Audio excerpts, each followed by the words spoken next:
सास बहू की जोड़ी। स्वागत है आपका आज की इस कहानी में। सुधा का अपनी सहेली रजनी के बेटे की सगाई में शामिल होने इस शहर में आना हुआ, जहां उसकी बेटी आराध्या का ससुराल है।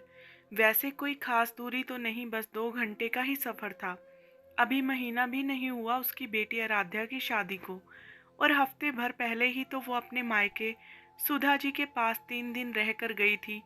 मगर फिर भी बेटी का मोह, वो ससुराल में खुश तो है, कहीं मायके में आकर झूठ मूठ सब ठीक है मम्मा, और असल में हे भगवान मन नहीं मान रहा।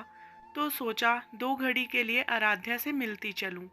सो फटाफट पास के बाजार से मिठाई और ड्राई फ्रूट का बॉक्स लिया और थोड़ी झिझकती हुई सी बिना बताए पहुंच गई बेटी के ससुराल में। बेल बजाई तो दरवाजा आराध्या ने खोला। माँ को अचानक देखकर वो चौंक गई, और वही सुधा जी आराध्या को देखकर।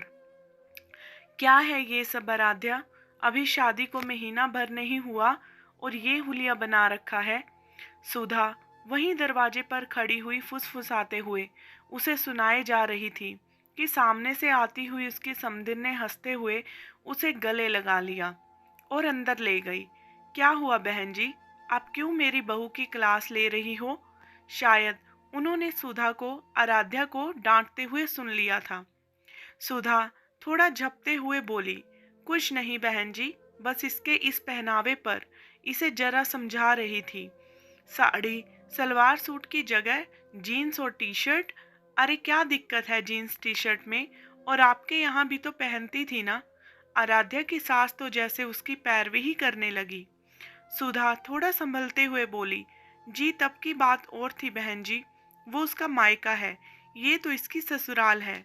अलग कैसे, एक ही बात है, फर्क बस इतना है कि ये अपने इस घर में आई है। जो वहां बेटी के लिए सही था वो यहाँ बहू के लिए गलत कैसे हुआ भला, कहते हुए मुस्कुरा दी।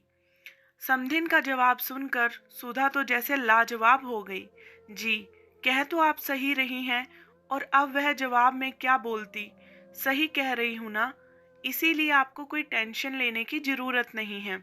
ये मेरी बहू मेरे लिए बेटी जैसी ही है, और फिर बहू को बेटी जैसा बनाने के लिए पहले सास को भी माँ जैसा बनना पड़ता है। और ये मत समझिए कि मैं इसे कुछ कहती नहीं, कल खूब डांट पड़ी है, पूछिए जरा। समधिन आराध्या की तरफ देखती हुई बोली, सच्ची मम्मा, मम्मी प्यार भी आपके जैसा करती है और डांटती भी बिल्कुल आपकी तरह ही है। आराध्या माँ को गले से लगाते हुए बोली। समधिन ने डांटा, क्या? हे भगवान, कहीं कोई गलती तो। सुधा की तो जैसे जान सूख गई हो। कुछ गलती हो गई थी क्या बहन जी? जी, वही गलती जो आपको हमेशा रहती है मुझसे, फ्रूट्स ना खाने की।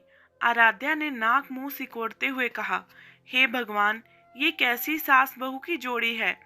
दोनों को खिलखिलाता हंसता देखकर सुधा भी मुस्कुरा पड़ी। नजर न लगे मेरी माँ जैसी सास और बेटी जैसी बहू की इस अनोखी जोड़ी को। आशा करती हूँ आपको आज की ये कहानी पसंद आई होगी। मेरे चैनल को सब्सक्राइब कर लीजिएगा। धन्यवाद।